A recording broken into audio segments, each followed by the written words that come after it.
Hello student, welcome to my YouTube channel C Maths. Today in this video we are going to discuss some more questions of exercise 2.2. Now question number 12 of this exercise. Question number 12 में पहले आप इसका statement पढ़िए ध्यान से, उसके बाद हम इसको सॉल्व करेंगे। क्वेश्चन नंबर 12 में कहा है 15 years from now Ravi's age will be 4 times his present age। 15 साल बाद रवि की उम्र अपनी प्रेजेंट एज का 4 गुना हो जाएगी। प्रेजेंट एज का 4 गुना हो जाएगी 15 साल बाद। What is the Ravi's present as?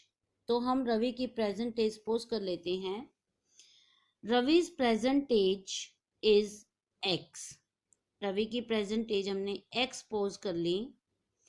और आफ्टर 15 ईयर्स 15 साल बाद रवि की उम्र कितनी हो जाएगी? x + 15। और वो ये क्वेश्चन के अकॉर्डिंग ये कहा है कि 15 साल बाद इसकी जो उम्र होगी वो प्रेजेंट एज का 4 गुना होगी। According to situation, according to question, Ravi's age after 15 years is equal to 4 times Ravi's present age। तो 15 साल बाद इसकी उम्र है x + 15 और ये जो x + 15 है ये उसकी प्रेजेंट एज का 4 गुना होगी। तो हमारी ये एक इक्वेशन बन गई, लीनियर इक्वेशन। इसमें हम इसको सॉल्व कर लेंगे इक्वेशन को। 4 को x से मल्टीप्लाई किया 4x जब अब x को इधर ले लिया हमने तो x इधर जाकर के क्या होगा? -4x - x और 15 अपने प्लेस पर है। 4x - x is equal to 3x is equal to 15। तो x इज इक्वल टू क्या आ जाएगा? 15/3 कैंसिल होकर के 5। x की वैल्यू 5 आ गई। x क्या था? Present age of Ravi. तो present age of Ravi is equal to 5 years। Clear? Now question number 13. A rational number is such that when you multiply it by 5/2 and add 2/3 to the product, you get -7/12. What is the number? दोबारा से statement को ध्यान से पढ़िए। एक rational number ऐसा है when you multiply it by 5/2, जब आप इसको 5/2 से मल्टीप्लाई करोगे और फिर उसमें 2 + 3 ऐड करोगे तो क्या है? आपको आंसर जो मिलेगा वो -7/12 मिलेगा। What is the number? तो हम नंबर सपोज कर लेते हैं। Let the rational number is x। ठीक है, rational number is x। As per question, question के अनुसार x को 5/2 से मल्टीप्लाई किया, विद इन ब्रैकेट रख दिया, और उसमें 2/3 प्लस किया तो इज इक्वल टू -7/12 आंसर आ गया। ठीक है, अब ये हमारी इक्वेशन बन गई। सबसे पहले हम 2/3 को दूसरी साइड शिफ्ट करेंगे। 2/3 दूसरी साइड जाएगा तो माइनस हो जाएगा। x × 5/2 is equal to -7/12 - 2/3। और ये माइनस कैसे होंगे? By taking LCM. 12 और 3 का एलसीएम 12 आएगा, क्योंकि 12 जो है वो दोनों के टेबल में आता है। 12 के टेबल में 12 आता है 1 पर, 1 को ऊपर -7 से गुणा किया तो -7। 3 के टेबल में 12 आता है 4 पर, 4 को -2 से गुणा किया -8। -7 -8 -15/12।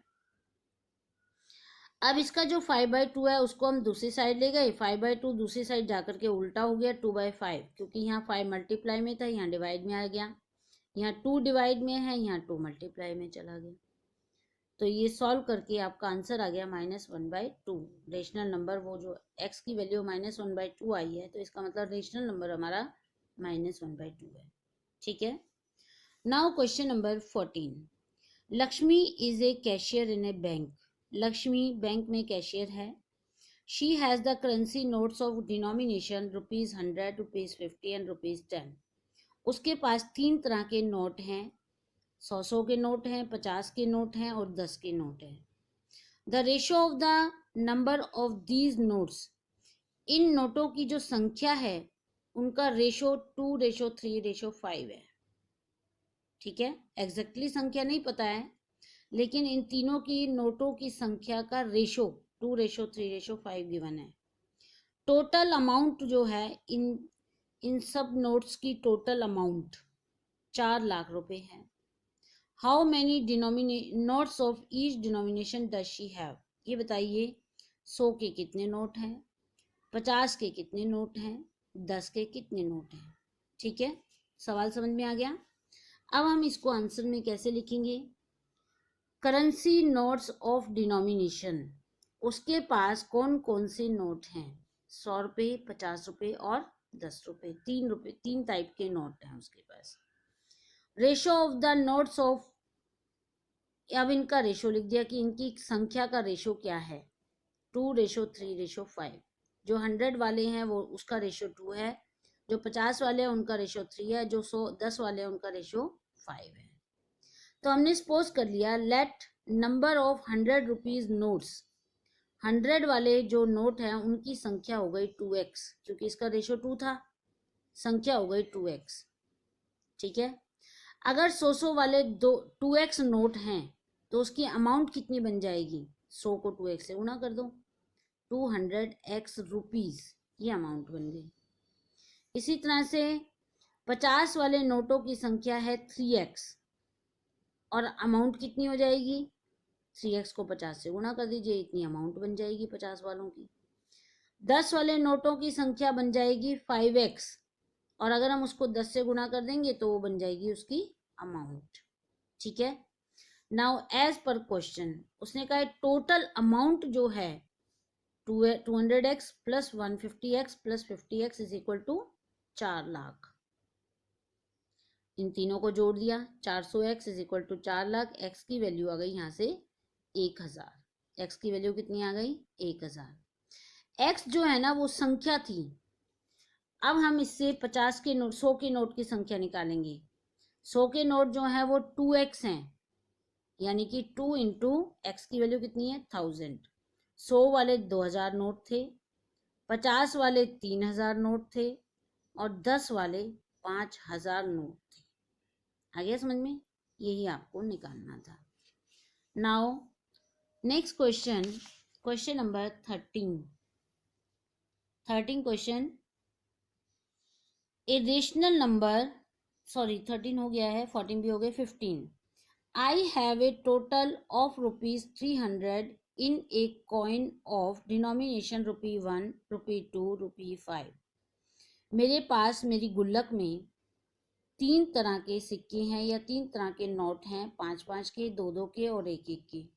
सबको मिलाकर के 300 रुपये बन रहे हैं। ठीक है, फिर उसने आगे सिचुएशन दे रखी है, the number of 2 rupees coins is 3 times the number of 5 rupees coins.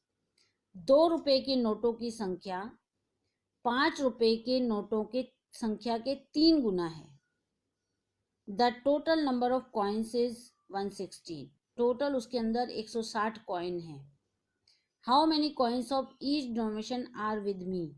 मेरी गुल्लक में कितने, हर तरह के 1-1 के कितने सिक्के हैं, 2-2 के कितने सिक्के हैं और 5 के कितने सिक्के हैं। ठीक है, तो इसको हमें कैसे करना है, सबसे पहले उसने हमें 300 रुपये जो दे रखे हैं वो हमारी टोटल अमाउंट है, जो 1-1, 2-2 और 5-5 के सिक्के हैं उनकी टोटल अमाउंट है। कॉइन्स ऑफ डिनोमिनेशन 3 तरह के सिक्के हैं ये, टोटल कॉइन्स 160 है उसके अंदर। टोटल अमाउंट तो 300 है लेकिन कॉइन की संख्या उसमें 160 है। अब उसने हमें सिचुएशन दे रखी है 5 rupees coin is equal to x. हमने सपोज कर लिया कि 5 रुपीज वाले एक्स कॉइन्स हैं। अगर 5 रुपए वाले एक्स कॉइन है तो उसकी अमाउंट कितनी हो जाएगी, 5 इंटू एक्स, यानी कि 5x रुपीज। और 2 रुपीज वाले कॉइन्स की संख्या एज पर क्वेश्चन 5 रुपीज के कॉइन्स की संख्या का 3 गुना है। तो 5 रुपीज वाले एक्स हैं तो 2 रुपीज वाले 3 इंटू एक्स, यानी कि 3x कॉइन्स हैं।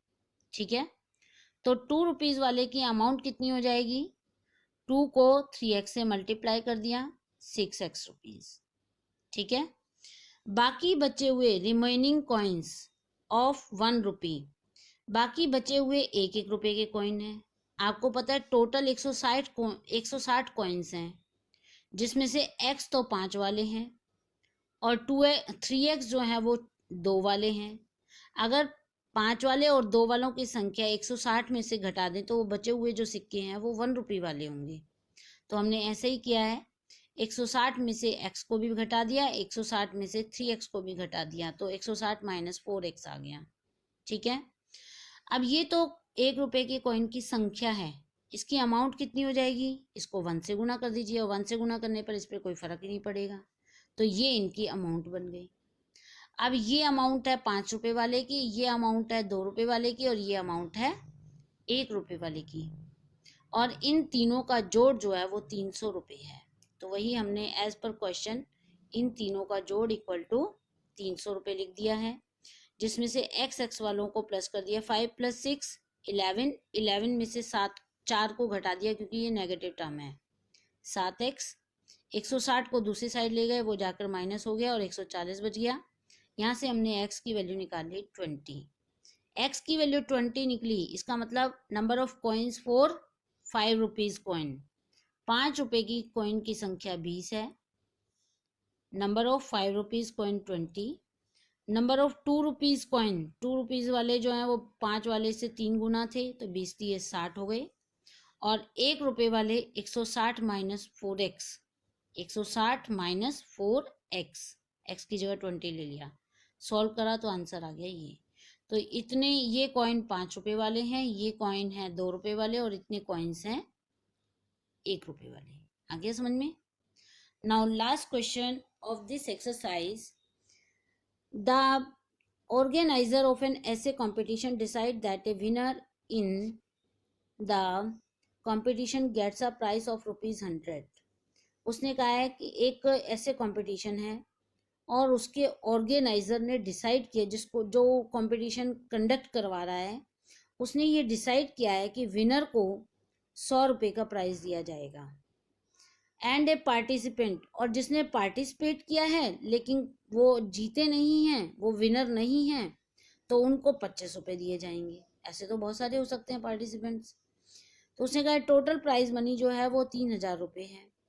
Find the number of winners, कितने तो विनर हैं और कितने, if the total number of participants is 63, total 63 participants हैं।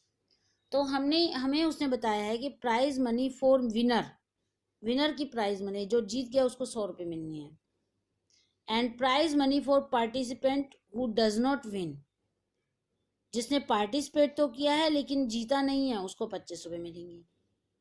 टोटल प्राइज मनी है 3000 रुपये, टोटल पार्टिसिपेंट हैं 63, तो हमने सपोज कर लिया कि विनर की संख्या x है, विनर की संख्या x है। तो x जो विनर हैं उनको 100 रुपये के हिसाब से कितने पैसे मिल जाएंगे, 100 गुणा x, जितने विनर हैं उनको 100 रुपये सबको मिलने हैं, तो उनको कितनी अमाउंट चली जाएगी, 100 गुणा x। बाकी बचे हुए कितने लोग हैं, टोटल 63 पार्टिसिपेंट्स थे, विनर इसमें से हटा दिए, जो 63 में से विनर को हटा दिया, मतलब वो बच गए जो पार्टिसिपेट तो किया बट जीते नहीं हैं। तो इतनी संख्या है जो जीते नहीं हैं, तो उसको 25 से गुणा कर दिया क्योंकि हर एक को 25 रुपये मिलने हैं, तो ये इसकी अमाउंट हो गई। ये टोटल अमाउंट जो है वो 3000 के बराबर है। तो ये हमारी इक्वेशन बन गई। 25 को हमने 63 से गुना किया, 25 को x से भी किया है, x वालों को एक तरफ रख लिया, बिना x वालों को दूसरी साइड, और सॉल्व करके x की वैल्यू निकाल ली 19। तो 19 जो x की वैल्यू निकली है, x था क्या, नंबर ऑफ विनर्स, इसका मतलब विनर की संख्या 19 है। आ गया समझ में। Now you have to complete this exercise in your homework register.